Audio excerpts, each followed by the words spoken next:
আসসালামু আলাইকুম ওয়া রাহমাতুল্লাহি ওয়া বারাকাতুহু। ইন্নাল হামদালিল্লাহ নাহমাদুহু ওয়া নুসাল্লি আলা রাসূলিহিল কারীম। সুপ্রিয় দর্শক, দেশের বাইরে যে যেখান থেকে এই মুহূর্তে আমাদের সাথে যুক্ত হয়েছেন সবাইকে স্বাগত জানাচ্ছি। আমি ওবায়দুল্লাহ আল কাফি। দেখছেন আপনাদের প্রিয় চ্যানেল নেক্সাস টেলিভিশনের নিয়মিত আয়োজন ব্যাকমেন্স বিস্কিটস নিবেদিত ইসলামী জীবন বিধান। সরাসরি সম্প্রচারিত আয়োজন শুরু করছি মহান রব্বুল আলামিনের পবিত্র নামে। বিসমিল্লাহির রহমানির রহিম। যিনি এক এবং অদ্বিতীয়, পড়ছি তার শানে সুবহানাল্লাহি ওয়া বিহামদিহি আদাদা খালকিহি ওয়া রিদা নাফসিহি ওয়া জিনাতা আরশিহি ওয়া মিদাদা কালিমাতিহি। বিশ্ব জগতের মহামানব নবী রহমত রসুল করিম সাল্লাল্লাহু আলাইহি ওয়াসাল্লামের শানে পড়ছি আল্লাহুম্মা সাল্লি ওয়া সাল্লিম আলা আবদিকা ওয়া হাবিবিকা মুহাম্মাদিন ওয়া আলিহি ওয়া সাহবিহি আজমাইন।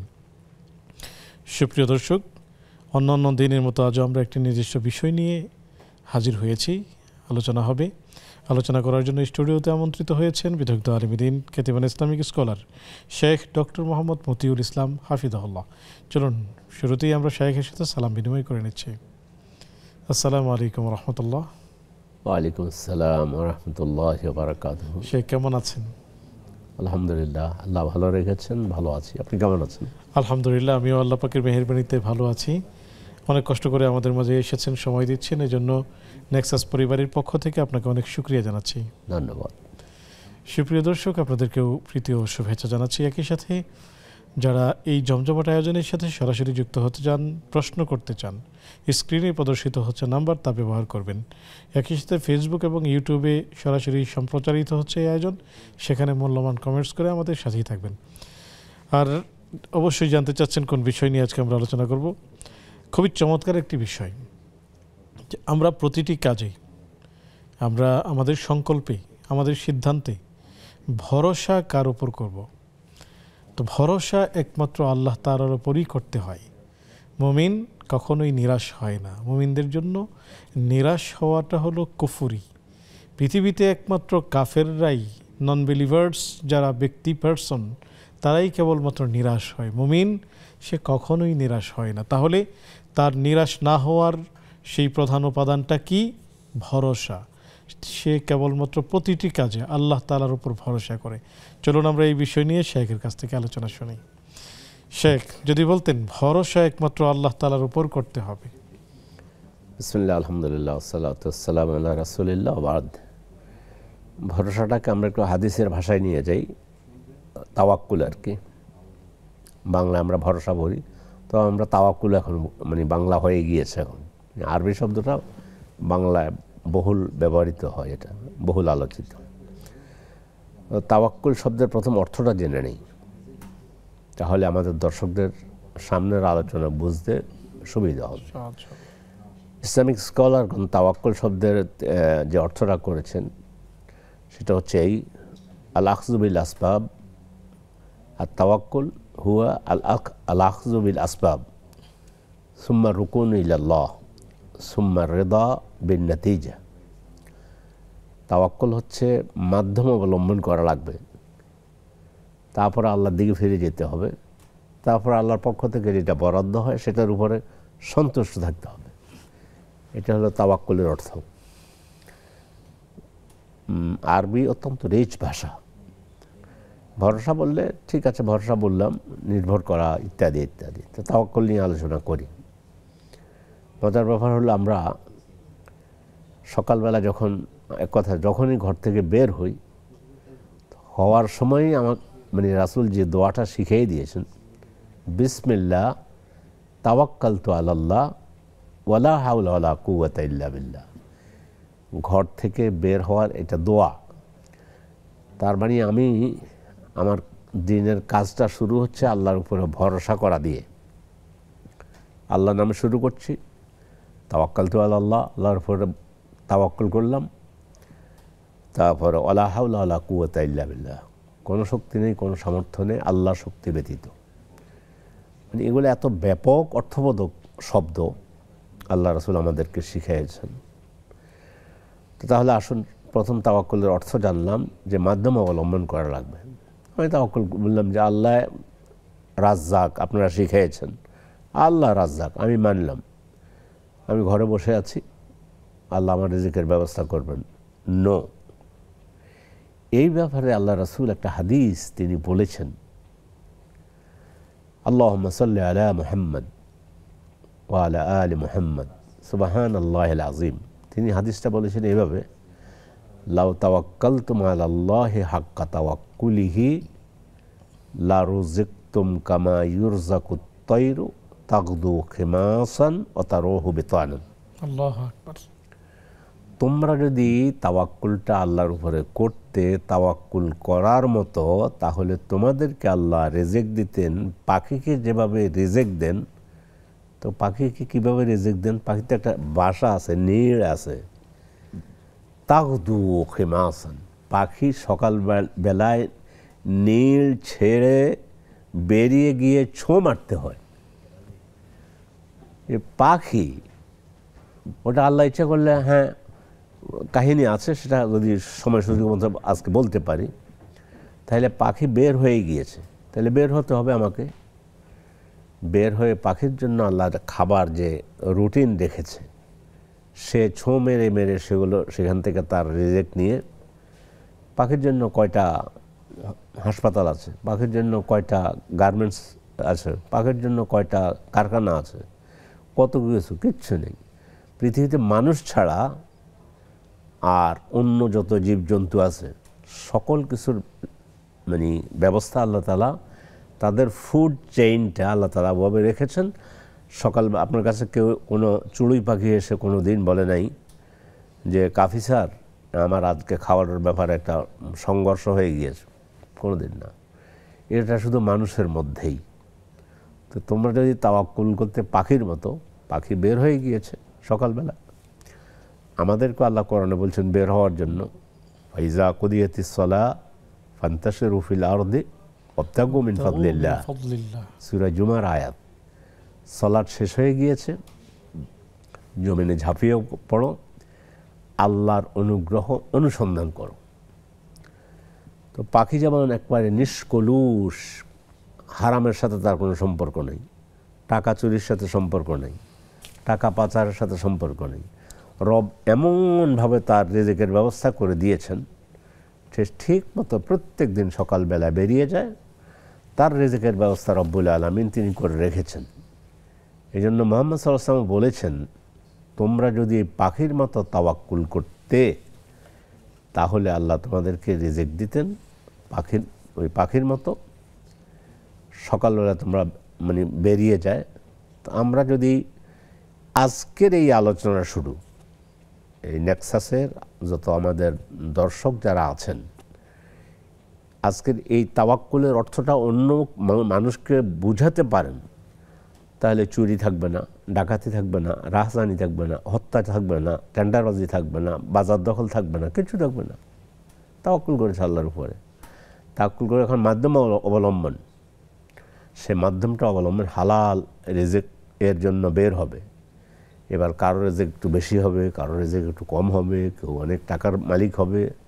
হালাল হইতে অনেক টাকার মালিক হইতেও ইসলাম নিষেধ করে না, আর চলতে হবে হালাল ওয়েতে। তো আমরা যদি 18 কোটি মানুষ সিদ্ধান্ত নেই যে আজ থেকে আমি সিদ্ধান্ত নিলাম হারাম পথে একটি পয়সা ইনকাম করব না, হালাল পথে ইনকাম করার জন্য যথাসাধ্য চেষ্টা করব, তাহলে আল্লাহ তাআলা আমাদেরকে পাখির মতো, পাখি যেমন কোনো দিন কারো কাছে অভিযোগ করেনি যে আমি আজকে ক্ষুধায় মরে যাচ্ছি, ও আল্লাহ ব্যবস্থাই করে রেখেছে। আজকে সারা পৃথিবীতে যতগুলো চড়ুই পাখি আছে, এগুলো খাওয়ার ব্যবস্থা কোন দেশের রাজা বাদশাহ করেছে? রাজা বাদশাহ পাগল হয়ে অন্যের ভিতরে ঘুরতেছে, টাকার পেছনে ঘুরতেছে, কোনো পাখি এসে বলে নাই। একটি নীলতিমি প্রতিদিন, একটা নীলতিমির যতটুকু আমার শুনেছি বা জ্ঞান অর্জন করেছি, 3 টন খাওয়ার প্রয়োজন হয় একটা নীলতিমির। কোনোদিন কি তিমিরে এসে কোনো রাজা বাদশার কাছে, রাষ্ট্রপ্রধানের কাছে এটা বলেছে? আমরা তিমির কথা শুনবো একজন দর্শককে যুক্ত করে নিয়ে। জি, আসসালামু আলাইকুম ওয়া রাহমাতুল্লাহ। জি, কে আছেন আমাদের সাথে? জি জি, ওয়ালাইকুম আসসালাম ওয়া রাহমাতুল্লাহ। জি, আমি হুজুর নীলা বলছিলাম পাবনা থেকে। স্বাগতম প্রিয় বোন, প্রশ্নটি করুন। যে প্রশ্নটা হচ্ছে আমার একটা কাকা অসুস্থ। আমার এক ফুপু কাকার সুস্থতার জন্য নিয়ত করেছিলেন যে কাকা সুস্থ হলে তিনি নাকি 7 গ্রাম থেকে চাউল উঠায়, আমরা মিলাদ বলি, ওই গ্রামের ভাষায় সেটাকে নাকি যে কি যেন বলে, আচ্ছা আমার মনে পড়তেছে না হুজুর, মিলাদকে কি যেন ওনারা বলে, সেটা করে মানুষকে খাওয়াই দিবে। তা আমাকে বলছিল, আমি গ্রামে গেছি, আমাকে বলছে যে আমার কাছ থেকেও নিবে, তা আমি তো দেই নাই, আমি এই জিনিসটা বিশ্বাস করি নাই। তা আমার খারাপ লাগছে পরে যে আমার চাচার জন্যই তো চাইছিল, তা আমি কি না দিয়ে গুনাহ করছি কিনা। আমার ফুপু আচ্ছা মনে পড়ছে, সিন্নি বলে এটাকে, 7 গ্রাম থেকে চাউল তুলে কাকা সুস্থতার জন্য সিন্নি করে মানুষকে খাওয়াই দিবে। তা আমি এটাতে অংশগ্রহণ করি নাই। আসলে কি এই জিনিসটা ইসলামে আছে কিনা এটা বলবেন। আর গতকালকে প্রশ্নটা আমি করেছিলাম, তো হুজুর তো ভুল বুঝছিলেন। হুজুর, আমি বলেছি আমার চাচার জন্য, আমার এক ফুপু, আর হুজুর শুনেছে আমার বাবার জন্য আমি করতেছি, এই জন্য প্রশ্নটা আজকে আবার করেছি হুজুর। শুকরিয়া, আপনি আমাদের সাথেই থাকুন, শায়েখ উত্তর দিবেন ইনশাআল্লাহ তাআলা।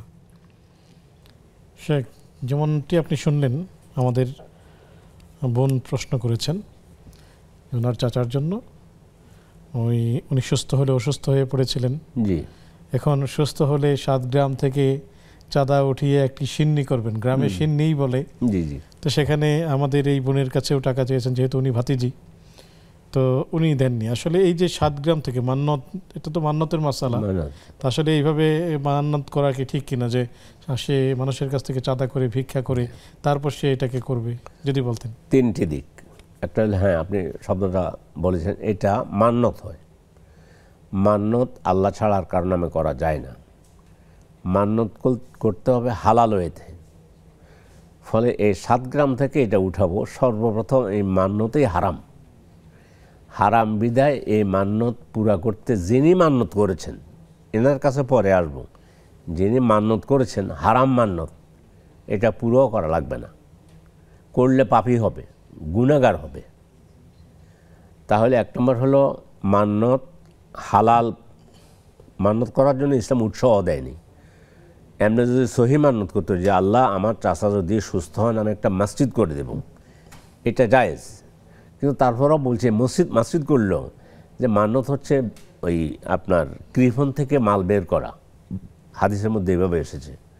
তো যে মান্নতের জন্য আল্লাহ রসুল উৎসাহ দেন না। কিন্তু যদি করে মান্নত যে আমি এভাবে একটা মসজিদ করে দেব, তাহলে সেটা ওয়াজিব হয়ে যাবে আদায় করে দেয়া। সেটা সে কীভাবে করবে, যে অথবা আমি 10টা রোজা রাখবো, তখন সেটা তার জন্য, যে মান্নত করেছে তার জন্য এটা পুরা করা ওয়াজিব হবে। কিন্তু যেটা মান্নত হারাম করেছে 7 গ্রাম থেকে এভাবে উঠাইয়া, এই মান্নতটাই হারাম, ফলে এটা তার জন্য গুনাহগার হবে। এই জন্য মান্নত করা ঠিক হয়নি। এবার আসছি বোনের কাছে, যিনি বলছেন এই মান্নত আমি অংশগ্রহণ করিনি। আপনি একটা না দিয়ে একটা ন্যাক কাজ করেছেন, মাশাআল্লাহ। এবং আপনি এখান থেকে গিয়ে ওই বোনকে অথবা যিনি মান্নত করেছেন তাকে বলবেন তোমার মান্নতটাই হারাম, তুমি যদি করে থাকো তুমি ভালো কাজ করোনি, আর এই ধরনের মান্নত কখনো করো না। আর আমি তো দেই নেই, যাই হোক আলহামদুলিল্লাহ আল্লাহ আমাকে হেফাজত করেছে। এগুলো কি আল্লাহ এত ঠেকায় পড়ে গেছে 7 গ্রাম থেকে টাকা উঠাইয়া সিন্নি করার জন্য? এগুলো আমাদের চিন্তা, আমাদের আকীদায় পরিবর্তন করতে হবে। আমাদেরকে এই জন্য এই সমস্ত বিষয়ে খেয়াল করতে হবে। ধন্যবাদ আপুকে জন্য। এটা ছোটোখাটো মাসালা না, এটা অত্যন্ত গুরুত্বপূর্ণ মাসালা। ফলে আমরা অনুরোধ করব ওনার মাধ্যমে অন্য শ্রোতা যারা আছেন, দর্শক যারা আছেন, এই ধরনের মান্নত কোনোদিন করবেন না। মান্নত এমনি করবেন না, মনে চাচ্ছে চাচা অসুস্থ, বাবা অসুস্থ, 500 টাকা একদম গরিবকে দিয়ে দেন, আল্লাহ আমার চাচাকে সুস্থ করেন, এটা হলো দান, এটা মান্নত না। মান্নত করে নিজের ঘাড়ে উঠিয়ে নেয়া, তখন এটা আল্লাহ ফরজ করে দিয়েছেন, মান্নত আদায় করতে হবে। কিন্তু হারাম মানত করলে সেটা পূরণ করা লাগবে না। হাদিসের মধ্যে এসেছে হারাম যদি কেউ মান্নত করে তাহলে এটা তাকে দিতে হবে না। শুকরিয়া শেখ, আসবো আপনার কাছে। আমরা এখন একটু বিরতিতে যাব ইনশাআল্লাহ। সুপ্রিয় দর্শক, দেখছেন আপনাদের প্রিয় আয়োজন ব্যাকমেন্স বিস্কিটস নিবেদিত ইসলামী জীবন বিধান। অনুষ্ঠানের এই পর্যায়ে নিচ্ছি ছোট্ট একটি বিজ্ঞাপন বিরতি, ফিরছি একটু পর, আমাদের সাথেই থাকুন।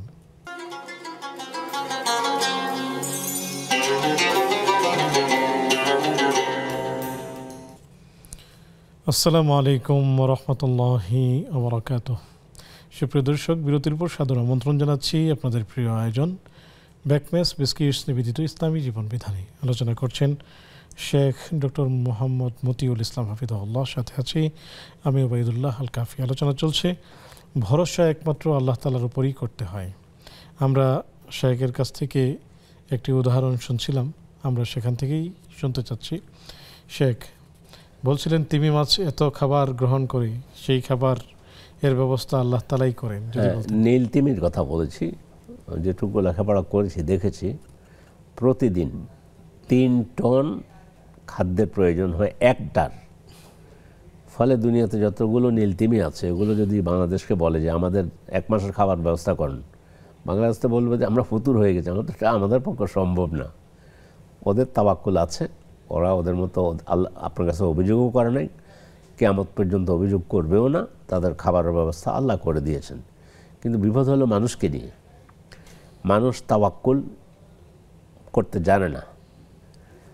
মানুষের মধ্যে সমস্যা এখানে, মানুষ নিজকেই তাওয়াক্কুলের জায়গা মানে আল্লাহর জায়গায় বসাই দিয়ে যে আমাকে এত হাজার কোটি টাকার মালিক হতে হবে, ফলে আমি একটা দেশকে ফুতুর করে দেব, আমি ব্যাংকগুলো খালি করে দেব, আমি 1000 কোটি টাকা আমার তো হচ্ছে না, 1000 কোটি টাকা তো সামান্য, তাতে হবে না। আমার গাড়ি মোটামুটি ছেলে মেয়ে সব কিছু মিলে আমরা 10 জন আছি, 10 জনের জন্য 3.30টা গাড়ি দরকার।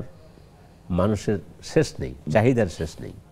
কিন্তু নীল তিমির চাহিদার শেষ আছে, চড়ুই পাখির আছে। এটা না আমাদের তাওয়াক্কুল। আমরা আল্লাহর উপর তাওয়াক্কুল করলে সূরা তলাকের মধ্যে আল্লাহ তাআলা বলতেছেন ওয়ামান ইয়াত্তাকিল্লাহা ইয়াজআল লাহু মাখরাজা ওয়া ইয়ারযুকহু মিন হাইসু লা ইয়াহতাসিব। যে আল্লাহকে ভয় করবে, ওয়ামান ইয়াজআল লাহু মাখরাজা, তার জন্য আল্লাহ মানে রাস্তা বের করে দেবেন, আর তাকে রিজিক দিবেন এমন জায়গা থেকে যা তার কল্পনাই ছিল না। তারপরও বলতেছেন এই আয়াতে মানে 3 নম্বর আয়াতে ওমাইয়াত্তাকিল্লাহ, যে ব্যক্তি আল্লাহর উপর তাওয়াক্কুল করবে ফাহুয়া হাসবুহু, যথেষ্ট আল্লাহ তাআলা তার জন্য। ফলে আজকের এই আলোচনার মাধ্যমে আমরা তাওয়াক্কুল করতে শিখি আল্লাহর উপরে।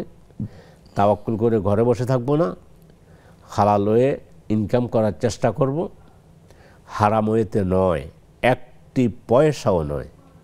হালাল ওয়েতে আপনার এখন চাকরি নেই, আপনি ব্যবসা করেন, পুঁজি কম, বাদাম বিক্রি করেন, আপনি সবজি বিক্রি করেন, নাপিতগিরি করেন, কত উত্তম পেশা। রাসূলের চুল কেটে দিয়েছে সাহাবী, রাসূল তাকে পয়সা দিয়েছেন। এই যে পেশাগুলো, এগুলো আজকে আমরা অন্যের হাতে ছেড়ে দিয়ে আমরা চুরিতে ঢুকেছি, ডাকাতিতে ঢুকেছি, আর আমরা এগুলো করে বাহাদুরি করতেছি। মাঝে মধ্যে গল্প শুনি, এখন তো আধুনিক যুগ, ইউটিউবের যুগ, ফেসবুকের যুগ। একটা দেখেছি যে 300 টাকার চোরকে গাছের সাথে বেঁধে রাখি, আর 3000 কোটি টাকার চোরকে আমরা সার বলে ডাকি। আমাদের সমস্যা হয়ে গেছে এখানে। এটা সার না, এটা নবীজি সাল্লাল্লাহু আলাইহি ওয়াসাল্লাম উনি তাওয়াক্কুল করেছেন, ওনার জীবনী থেকে একটু যদি বলতেন, অথবা সাহাবা আজমাইন যে তাওয়াক্কুল করতেন তাদের একটা দৃষ্টান্ত আমরা জানতে চাচ্ছিলাম। ওনাদের গোটা জীবনটাই তো আল্লাহর উপর তাওয়াক্কুল বলতে মানি ওনারা জীবনটাকে আল্লাহর কাছে সঁপে দিয়েছেন। কেমন তাওয়াক্কুল? সাঈদ ইবনে আমির আল জুমাহি রাহিমাহুল্লাহ ওমর রাদিয়াল্লাহু তাআলা আনহুর গভর্নর ছিলেন সিরিয়ার হেমসে। তো ওমর রাদিয়াল্লাহু তাআলা আনহু কিছুদিন পরে ভাবলেন যে আমার গভর্নরের কী অবস্থা একটু দেখি, খবর নেই। তো জনগণকে ডাকলো হেমসের, বা গিয়েছেন, তোমাদের সাঈদ কী অবস্থা তার? বলছে তো অবস্থা ভালো, নেককার লোক, কিন্তু ওই কয়েকটা সমস্যা হলো, 3-4টা সমস্যা। একটা হলো সমস্যা হলো উনি প্রত্যেক দিন অফিসে আসতে একটু লেটে আসেন, একটু লেট হয়। আচ্ছা, আরেকটা হলো তিনি রাত্রে আমাদেরকে কখনো, আমরা তো উনি আমাদের গভর্নর, মাঝে মধ্যে প্রয়োজন হয় রাতে ওনার কাছে গেলে উনি আমাদেরকে সময় দেন না। 3 নম্বর হলো একদিন তিনি অফিসে আসেন না, 4 নম্বর হলো উনি মাঝে মধ্যে কেন যেন কি অসুস্থতা নাকি বলতে পারি না, উনি ঘুরে পড়ে যান, আবার হুঁশ আসলে তিনি চেয়ারে বসেন বা ওনার আসনে বসেন। ঠিক আছে, তারপরে সাইজকে ডাকলেন, ওনার গভর্নরকে ডাকলেন, তো বললো যে তোমার প্রথম অবস্থায় অফিসে আসতে একটু লেট হয় কেন? কয় আমি আমিরুল মোমিনিন, বাসায় চাকর টাকর নেই, ওই রুটি আমাকেই তৈরি করতে হয় পরিবারের জন্য, তো খামির করতে হয়, খামির টামির করে রুটি তৈরি করে সেকে টেকে সব বাচ্চা কাচ্চাদেরকে খাওয়াতে হয়, এই জন্য একটুখানি দেরি হয়ে যায়। গভর্নর, আচ্ছা তো একদিন যে অফিসে আসো না? কয় যে আমিরুল মোমিনিন কী বলবো, জামা একটা, তো এই সপ্তাহে একদিন একটু ওই নিজের জামা একটা কাপড় টাপড় যা আছে এগুলো একটু ধুয়ে টুয়ে একদিন রেস্টে থাকে। আচ্ছা, তো এরপরে হলো তাহলে এটা দুইটা গেল, জামা একটা, আর একদিন রাত্রে যে মানুষকে সময় দাও না? কয় যে আমিরুল মোমিনিন কি বলবো আপনাকে, আমি রাত্রটা আল্লাহর জন্য রেখেছি আর দিনটা মানুষের সেবার জন্য রেখেছি। আচ্ছা, 3টা। 4 নম্বর বলে, 4 নম্বরটা হলো আমি খুবাইব রাদিয়াল্লাহু তাআলা আনহুকে যখন মক্কায় হত্যা করা হয় মুশরিকরা, তখন কিন্তু মুশরিক ছিলেন তিনি, ওই যে তলোয়ার ধার দিচ্ছিল জবা করবে, ওনাকে হত্যা করবে, ওই জায়গায় আমি ছিলাম, কিন্তু সেদিন আমি অসত্যের পক্ষে ছিলাম, তো সেদিন আমি বরং তাদের সাথে একাত্রে ছিলাম, আমি হত্যা করিনি, না থাকলে ওই ইয়েতে আমি ছিলাম হত্যা করার সময়। এটা যখন আমার মনে পড়ে তখন আমি বেহুশ হয়ে পড়ে যাই, আমার রব আমাকে ক্ষমা করবেন কিনা, আমি যে এই অন্যায় করেছি, এই যে খুবাইব রাদিয়াল্লাহু তাআলা আনহুকে হত্যা করা হয়েছে আমি সেখানে ছিলাম। তো যাই হোক, এখন তাওয়াক্কুলের বিষয়ে আসলাম। আমরা আসবো ইনশাআল্লাহ একজন দর্শককে যুক্ত করে নিয়ে। আসসালামু আলাইকুম রহমতুল্লাহ, কে আছেন আমাদের সাথে? জি হুজুর, আসসালামু আলাইকুম হুজুর। ওয়ালাইকুম আসসালাম। মাসুম, কুমিল্লা ধর্মপুর থেকে। স্বাগতম প্রিয় ভাই, প্রশ্নটি করুন। 2টি প্রশ্ন হুজুর। প্রথম প্রশ্নটি কোরআন থেকে, সূরা হুদ আয়াত নম্বর 82, অধ্যায় 11। সূরা হুদ আয়াত নম্বর 82। আল্লাহ তাআলা 2 জনপদকে উল্টিয়ে দিয়েছিলেন, কওমে লূত। আল্লাহ তাআলা ক্রমস্থলে পাকা মাটির পাথর নিক্ষেপ করেছিলেন। আল্লাহ তাআলা ক্রমস্থলে পাকা মাটির পাথর নিক্ষেপ করেছিলেন। আল্লাহ তাআলা 2 জনপদকে উল্টিয়ে দিয়েছিলেন, কওমে লূত মানে কি? কোরআন এই আয়াতে কি বলতেছে? আল্লাহ তাআলা 2 জনপদকে উল্টিয়ে দিয়েছিলেন। সূরা হুদের 82 নম্বর আয়াত সম্পর্কে বলবেন। জি হুজুর। আর দ্বিতীয় প্রশ্নটি হলো, যারা দুনিয়াতে মানুষের জুলুম করে, ব্যভিচার করে, অত্যাচার করে, পরের হক মাইরা খায়, তাদের জন্য ইসলামে কি শাস্তি রয়েছে? আসসালামু আলাইকুম। ওয়ালাইকুম আসসালাম। আমাদের সাথে থাকুন, সহায়ক উত্তর দিবেন। শেখ, আমরা আপনার কাছ থেকে প্রশ্নের উত্তরগুলো নিয়ে নিতে চাই। এই যে আয়াতের মধ্যে কওমে লূত, উনি জানতে চাচ্ছেন যে আসলে কারা? ওটা হচ্ছে লূত আলাইহিস সালাতু ওয়াস সালাম, নবী। তার কওম দাওয়াত দিয়েছে, সামান্য কিছু লোক ঈমান এনেছে, বাকি লোক তো ঈমান আনে নাই, এবং এর বিপরীতে তারা যে জঘন্য পাপে লিপ্ত ছিল, যেটাকে সমকামিতা বলা হয়। তো পুরুষে বিয়ে, মেয়ে বিয়ে, যদি আরবিতে মেয়ের সাথে কথার কথায় যৌন চাহিদা পূরণের চেষ্টা করে, এটাকে সেহাক বলে। আর পুরুষে যৌন কামনা বাসনা পূরণকে লেওয়াত বলে। তো এই জঘন্য অপরাধটাতে লিপ্ত ছিল লূত আলাইহিস সালাতু ওয়াস সালামের জাতি। এদেরকে কওমে লূত বলা হয়েছে, তাদের কথা বলা হয়েছে। এত নিকৃষ্ট কাজ দুনিয়ার বুকে ওই সময় পর্যন্ত, মানে পাপ তো বহু আছে, যা পুরুষকে বিয়ে করা, সেই কাজ করার কারণে আল্লাহ তাদেরকে একবার জমিন উল্টেই দিয়েছেন। তো এখন উনি বলছেন যে আল্লাহ উল্টেছেন, আল্লাহ ফেরেশতার মাধ্যমে উল্টেই দিয়েছেন। এটা আল্লাহর পক্ষে এমনি আল্লাহ উল্টিয়ে দেয়া, আমরুহু বাইনাল কাফি ওয়ান নুন, আল্লাহর নির্দেশ কাফ আর নুনের মাঝখানে, ইজা আরাদাল্লাহু শাইআন আন ইয়াকুলা লাহু কুন ফায়াকুন, হয়ে যাও হয়ে যাও। লূত এর জাতি তোমরা উল্টে যাও, কিন্তু ফেরেশতা দিয়ে করাইছেন, আল্লাহ মাধ্যম অবলম্বন করেন। আজকে যেটা বলছি, ফেরেশতাকে বলছে উল্টে দাও, উল্টেই দিয়েছে। আর কঙ্কর মেরে যেটা বলা হয়েছে পোড়া মাটির কঙ্কর, সেটা হলো আব্রাহাকে আল্লাহ রাব্বুল আলামিন, আব্রাহা তো আসতেছে দাপট নিয়ে বাইতুল্লাহ ধ্বংস করে দেবে, কাহিনী অনেক বড়। তো শেষ পর্যন্ত আব্রাহা সেটা হস্তঙ্কার হস্তি বাহিনী, মানে আজকে যাদের হাতে মার্কাবা ট্যাঙ্ক আছে, মার্কাবা ট্যাঙ্ক নিয়ে আসতেছে, তো বিশাল ব্যাপার। ইয়ামান থেকে এসেছে, বাইতুল্লাহ ভেঙে ফেলবে। তখন আল্লাহ বললেন যে আমার একটু সৈন্য আছে, ঠিক আছে, এদেরকে পাঠাই। ওই ছোটো ছোটো পাখি, তয়রান আবাবিল, আবাবিল হলো পাখির ঝাঁক, কোনো পাখির নাম না, পাঠিয়ে দিয়েছেন। আর ছোটো ছোটো পাথর, ওই যে পোড়া মাটি পাথর, যার জন্য যেটা ওটা নির্ধারণ করে দিয়েছেন কোনটা কার মাথায় পড়বে। মাথায় পড়েছে আর পিছন দিয়ে বের হয়ে গেছে, ওখানে পড়ে গেছে, একবারে ভুসির মতো হয়ে গেছে। এটা হলো তিনি ভাই যেটা বলেছেন, প্রথম যে প্রশ্ন যেটা। জি শেখ, আমরা আরও প্রশ্ন আছে আসবো, তবে একটি বিরতি নিয়ে। জি, সুপ্রিয় দর্শক, দেখছেন আপনাদের প্রিয় আয়োজন বেকমেন্স বিস্কিটস নিবেদিত ইসলামী জীবন বিধান। আমরা অনুষ্ঠানের এই পর্যায়ে নিচ্ছি, থাকুন।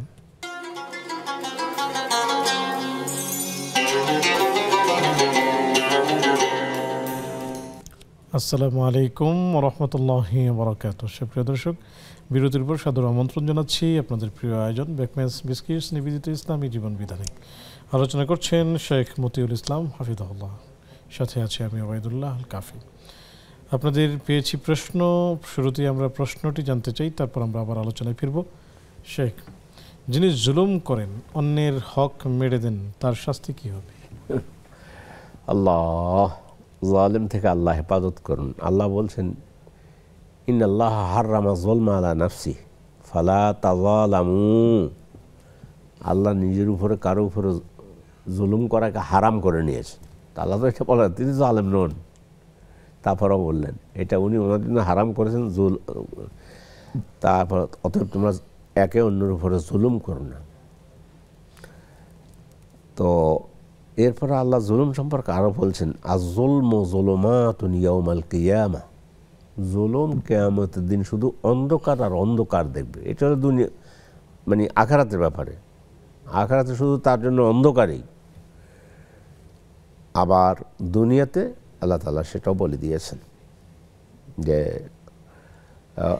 লা তাহসাবান্নাল্লাহা গাফিলান আম্মা ইয়ামালুয যালিমুন ইন্নামা ইউআখিরুহুম লিয়াউমিন তাশখাসু ফীহিল আবসার।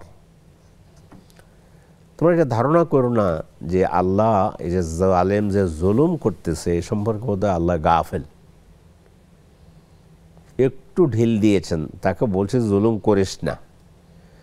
সেটার মধ্যে দুনিয়া তো ধরা দিতে পারে, আখিরাতে তো ধরা আছেই।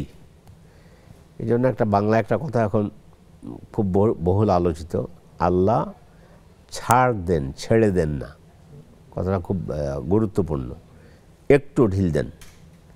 ফামাহিলিল কাফিরিনা আমহিলহুম রুওয়াইদা, একটু কাফেরকে ঢিল দেন, জালেমকে একটু ঢিল দেন, একটু ছাড় দেন, ধরা হবে খুব কঠিনভাবে। তবে সেদিন চোখ স্থির হয়ে যাবে।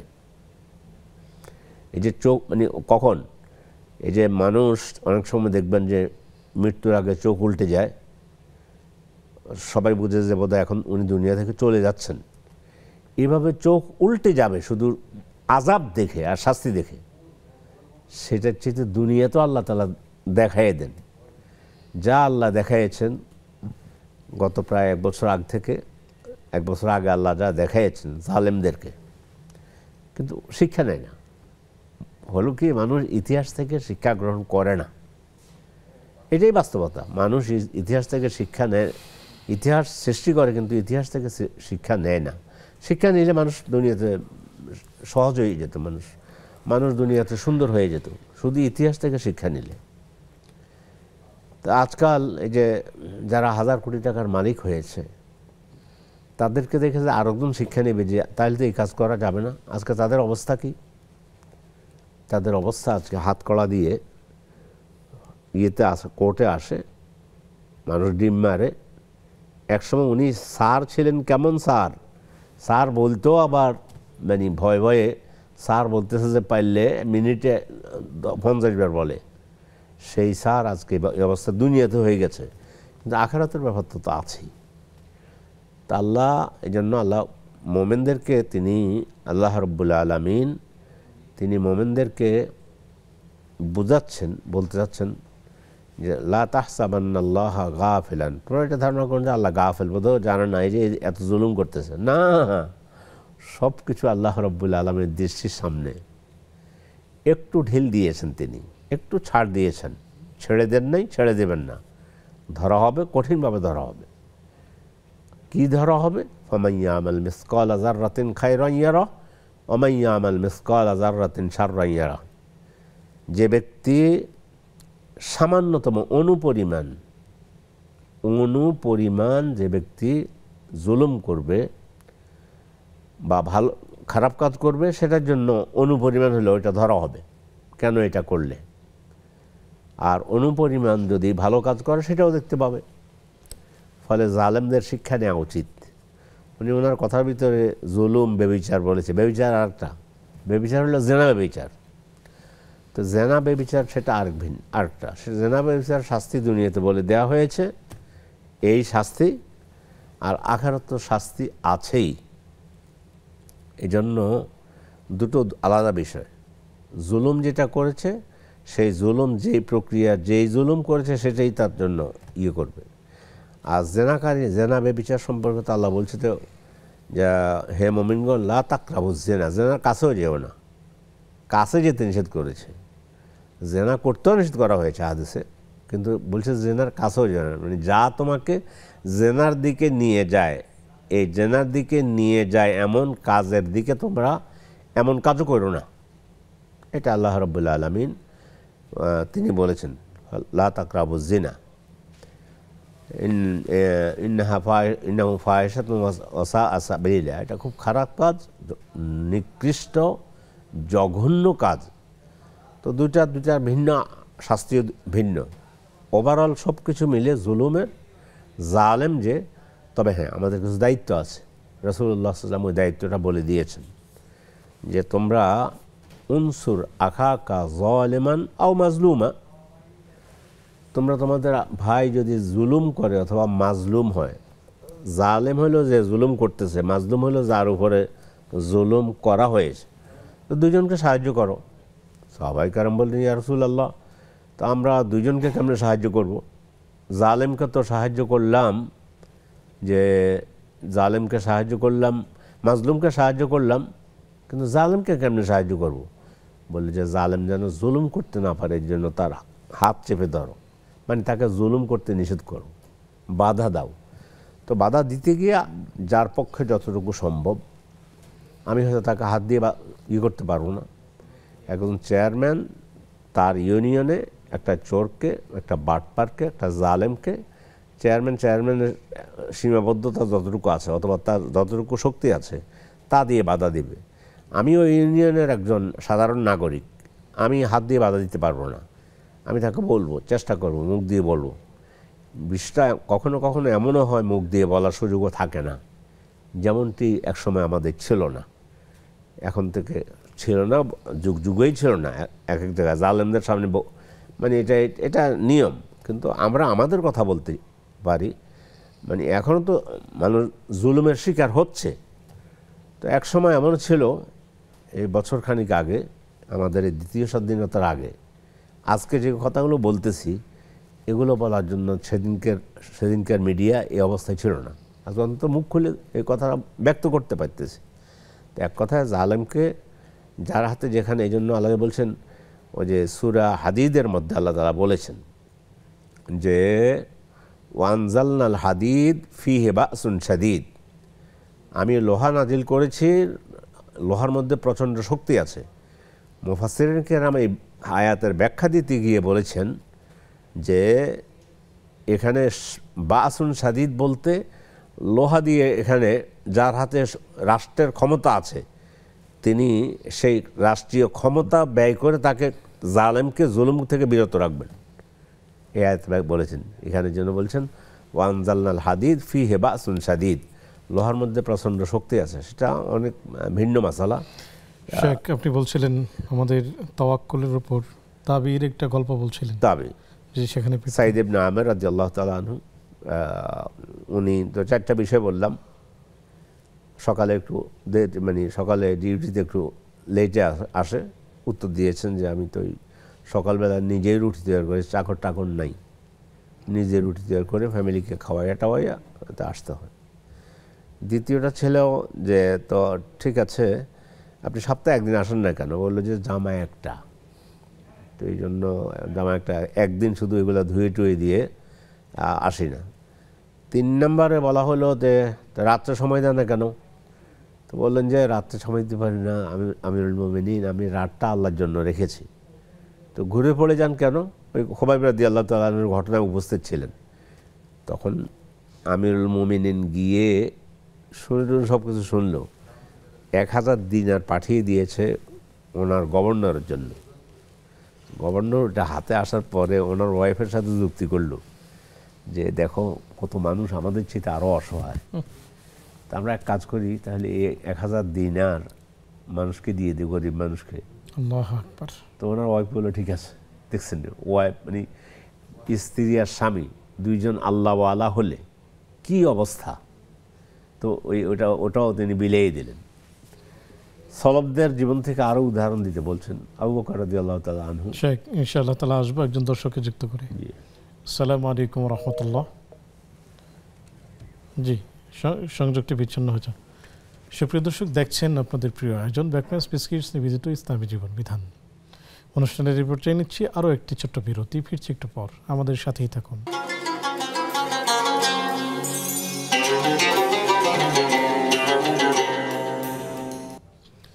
আসসালামু আলাইকুম ওয়া রাহমাতুল্লাহি ওয়া বারাকাতুহু।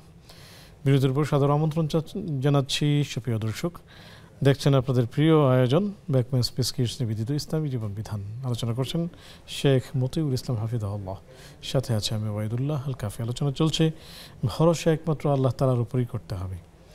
শেখ তাবির জীবনী থেকে বলছিলেন যে তার এই সংকটাপন্ন সময়ে তিনি একজন গভর্নর, তিনি জনগণের দায়িত্ব পালন করছেন, কিন্তু তার ঘরে খাবার নেই, এবং তিনি একজন গভর্নর, তার একটি মাত্র পোশাক, এবং তিনি সেটিকে রাত্রিবেলায় ধুয়ে দেন, সকালে পড়েন। এবং তিনি একজন গভর্নর, তার বিগত জীবনে কোনো একটি অপরাধ কর্মকাণ্ডের সাক্ষী হওয়ায় তিনি মাঝে মধ্যে বেহুশ হয়ে যান, এবং তাকে যখন সর্বশেষ যখন তাকে 1000 টাকা বাদশাহ হাদিয়া পাঠিয়েছেন, তখন সেই 1000 দিনার তিনি তার ওয়াইফের সাথে পরামর্শ করে তিনি সেগুলোকে আরও গরিব অসহায়দের মধ্যে বন্টন করে দেওয়ার জন্য সংকল্প করলেন। কি অসাধারণ যাপিত জীবন ছিল সেই সব তাবিঈদের, সোনার মানুষদের। চলুন আমরা শেখের কাছ থেকে আরও কিছু শুনব। শেখ, আমাদেরকে তাওয়াক্কুলের আরও কিছু আমাদেরকে গল্প শোনালে ভালো হয়। আবু বকর রাদিয়াল্লাহু তাআলা আনহু, ওনার টাকা আনলে ভালো হইতো, সাহাবী, খলিফাতুল মুসলিমিন। রাসূলের ইন্তেকাল হলো, ইন্তেকালের পরে তো রাসূলের জানাজা হলো। সাকিফা বানি সায়েদাতে ওনার হাতে বায়াত গ্রহণ করা হলো, উনি এখন খলিফাতুল মুসলিমিন, বায়াত হয়েছে। বুখারা এসে উনি বাজার দিকে যাচ্ছে, খেতে তো হবে, ব্যবসা করার জন্য বাজার দিকে যাচ্ছে। জনগণ কব, আপনি কী করেন, কোথায় যান? কোথাও খাওয়া লাগবে না, আমার খাওয়া দাওয়ার জন্য আমি ব্যবসা করতে যাচ্ছি। তো বললো যে না, আপনার জন্য সামান্য একটা বরাদ্দ দেওয়া হবে রাজকোষ থেকে, অথবা আমরা মানে থেকে আর কি, আপনার জন্য রাষ্ট্রীয় কোষাগার থেকে। আপনি ব্যবসা করলে জনগণকে দেখভাল করা লাগবে না, এত বড় দায়িত্ব আপনার উপরে। তো এটা কোনোরকম বুঝিতে পারছে, পারার পরে কোনোরকম চলতে পারে, সেই চলাটা একেবারে কোনোরকম আর কি চলতে পারে, ঠিক আছে এটা নেবে। তাও ভয় হচ্ছে বেশি চলে আসে নাকি। আবার ওই স্ত্রী খাবার দিয়েছেন, আজকের খাবারটা একটু ভালো হয়েছে, একদিন মিষ্টি খাবার তৈরি করছে। উনি বলেন যে আজকের খাবার যেহেতু মিষ্টি, এটা কেমনে কেমনে তৈরি হলো, সুস্বাদু খাবার। তো বললো যে সুস্বাদু খাবার এই আমিরুল মোমিনিন নিজের স্বামী তো এই সামান্য সামান্য করে বহুদিন থেকে একটু মিষ্টি খেতে ইচ্ছে করেছে, মনে চেয়েছে, তো আজকে এই সামান্য সামান্য করে অর্থ জমা করে তো আজকে একটু মিষ্টি তৈরি করছি। তো উনি উত্তর দেন, ও তাহলে তো এই সামান্য সামান্য যদি রাজকোষ থেকে মানে রাষ্ট্রীয় কোষাগার থেকে কম নেওয়া হয় তাহলে আবু বকরের জীবন চলবে। তো এখন থেকে এই অল্প অল্প যেটাই আরও অল্প করে দেয়া হবে, বাইতুল মাল থেকে একটু কমিয়ে দেওয়া হবে আমার জন্য। যা দিছে সেটা দিয়ে কোনো রকম জীবনটা বাঁচে, সেখান থেকে মিষ্টি যখন একটু একদিনের জন্য হয়েছে তাহলে বোঝা গেল আরও একটু কম নিলেও চলে, ওটাই কম নেবে। আমিরুল মুমিনিন খলিফাতুল মুসলিমিন এইভাবে জীবনযাপন করেছেন। রবের কাছে তাদের মর্যাদা, রব্বুল আলামিন তিনি দুনিয়াতে থাকতে জান্নাতের সুসংবাদ পেয়েছেন। আর আবু বকর কিয়ামত পর্যন্ত, আবু বকর থেকে যেদিন ইসলাম গ্রহণ করেছেন সেদিন থেকে আজ থেকে কিয়ামত পর্যন্ত আবু বকর পৃথিবীতে কত হাজার লক্ষ কোটি মানুষের নাম, শুধু নামের জন্য নয়, ওনার নাম শুনলে আমরা রাদিয়াল্লাহু তাআলা আনহু বলি, আল্লাহ ওনার উপর রাজি হয়ে গিয়েছেন। উনি দুনিয়াতে থাকতে আশারাতুল মুবাশশারার ভিতরে ঢুকে গেছেন। এ হলো ওনাদের ওই অল্প অল্প হইলেও চলে এইভাবে আল্লাহকে ভয় করে, আল্লাহর উপরে তাওয়াক্কুল করে জীবনটাকে কোনো রকম নিয়ে গিয়েছেন। আল্লাহ ওনাদের মর্যাদা উঠে বাড়িয়ে দিয়েছেন। আর আমাদের তো পেট ভরে না, এটা রাসূল বলেছেন, বনি আদম এমন এক জাত এদের পেট ভরে না। অর্থ সম্পদ আল্লাহ যাই দেখ, মাটি ছাড়া এদের পেট ভরবে না। তার মানে এদেরকে মরার পরে মাটি দিয়ে আসলে ওই মাটি পেটের ভিতরে ঢুকে সেদিন এদের লোভ কমবে, এই লোভ এরা এদের ছাড়বে না। এই জন্য আল্লাহ রাসূল কিছু নসিহত করেছেন তার উম্মতকে, উনজুর ইলা মান হুয়া দুনাক ওয়ালা তানজুর ইলা মান হুয়া ফাওকাক। ওর দিকে তাকাও যে তোমার চেয়ে কম, যে তোমার যার অবস্থা তোমার চেয়ে আরও নিচে, আরও খারাপ অবস্থা আছে, তার দিকে তাকাও, তাহলে তোমাদের শান্তি আসবে। এক ব্যক্তি মনে করলো যে আমার জুতা নেই, আহারে একটা জোড়া জুতা কেনার যোগ্যতা আমার নাই, এত কি করব। রাস্তায় বের হয়ে দেখে যে এক লোকের পায়ে নেই, সে ওই হামাগুড়ি দিয়ে দিয়ে পয়সা গুঁজতেছে। তখন আল্লাহ শুকরিয়া করল যে রব আপনি তো আমাকে এত নেয়ামত দিয়েছেন, আমি তো দুইটা পা দিয়ে চলতে পারতেছি, হাঁটতে পারতেছি, আর এই যে আমার সামনে যেটা আছে যে ব্যক্তি ও তো পায়ে নেই, সে হাঁটতে পারতেছে না। এগুলো যদি দৃষ্টান্ত আমাদের সামনে রাখি, আরেকটা হাদিস আল্লাহ রাসূল বলেছেন, নিজের জীবনও আলহামদুলিল্লাহ হাদিসটা জানার পরে ভালো লেগেছে আমল করার। আল্লাহ রাসূল বলেছেন, মান কানা, যে কোনো ব্যক্তির কাছে মান আসবাহা আমিনান ফি সিরবিহি মুআফান ফি জাসাদিহি ওয়া ইনদাহু কুতু ইয়াউমিহি ফাকান্নামা হিজাত লাহু দুনিয়া বিহাযাফিরিহা। যে ব্যক্তি তার বাসস্থানে নিরাপদ থাকবে, আলহামদুলিল্লাহ ঘরে আসি, কাফি সাহেব তার জায়গায় আছেন, কোনো ভয় নেই, কোনো ভীতি নেই, কেউ তার উপরে দুটো পয়সা পাবে না, কেউ তার উপরে চড়াও হওয়ার মতো কোনো কিছু না, নিরাপদ, ঘরে নিরাপদ, স্বাস্থ্যটা ভালো, আর একদিনের খাবার ঘরে আছে। রাসূল বলছেন এই অবস্থা যদি কোনো মোমেনের হয়, ও মনে করতে হবে যেন গোটা দুনিয়ার মালিক সে, গোটা দুনিয়ার যত কিছু প্রয়োজন, দুনিয়ার সব দিক থেকে যত নেয়ামত আসা দরকার সব তার ঘরে আছে। এইটা হলে আমরা যদি এইভাবে তাওয়াক্কুল করতে পারতাম তাহলে দুনিয়াটা, পৃথিবীটা সুন্দর হয়ে যেত।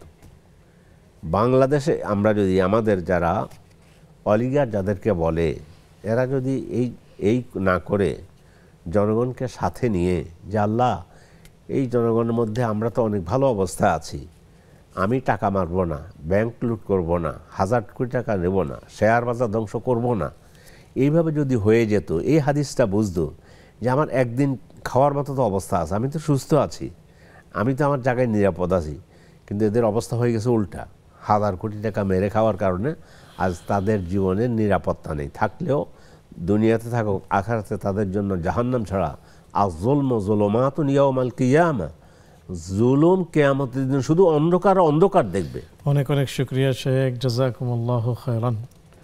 সুপ্রিয় দর্শক, আপনাদেরকে প্রীতি ও শুভেচ্ছা জানাচ্ছি এবং অনেক অনেক শুকরিয়া জানাচ্ছি যারা এই পর্যন্ত আমাদের সাথে ছিলেন। চলুন আমরা আল্লাহ তাআলার গোলাম, আল্লাহ তাআলা আমাদের মালিক, এই সত্যটুকু আমরা বুঝি। একই সাথে যিনি আমাদের মালিক, তার পক্ষ থেকে দেয়া বিধান ফরজ এবং তার পক্ষ থেকে নিষিদ্ধ যে কাজগুলো আছে সেগুলো থেকে বেঁচে থাকি। তার পক্ষ থেকে নির্দেশিত যে কাজগুলো আছে সেগুলোকে নিয়মিত করি, আর প্রতিটি পদক্ষেপে আমরা তার উপরেই ভরসা রাখি। তাহলেই আমাদের জীবন হবে সুন্দর, আমাদের জীবন হবে সফল এবং আমাদের যাপিত জীবন হবে নিরাপদ এবং খুবই চমৎকার। আমরা আসুন সেই আল্লাহ তাআলার দিকেই ফিরে আসি যিনি আমাদেরকে সৃষ্টি করেছেন একজন ব্যক্তি থেকে। আগামী পর্ব দেখার আমন্ত্রণ জানিয়ে আজকের মতো বিদায় নিচ্ছি। প্রিয় দর্শক, সে পর্যন্ত ভালো থাকুন, সুস্থ থাকুন। আসসালামু আলাইকুম ওয়া রাহমাতুল্লাহি ওয়া বারাকাতুহু।